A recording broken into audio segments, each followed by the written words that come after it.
But I mean, when you think about the turkey being 112% higher than the same time in 2021, now 670 on average per pound in September when these surveys were taken versus 316 last year. Butter and margarine up 32%.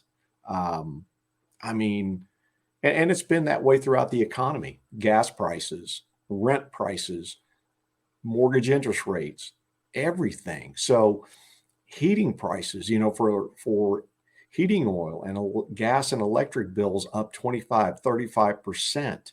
My own electric and gas bill with Duke Energy went up 31%.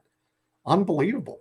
Wow. So look, people are paying more. People are in pain financially. Many of them, as they work on budgets. Most people do.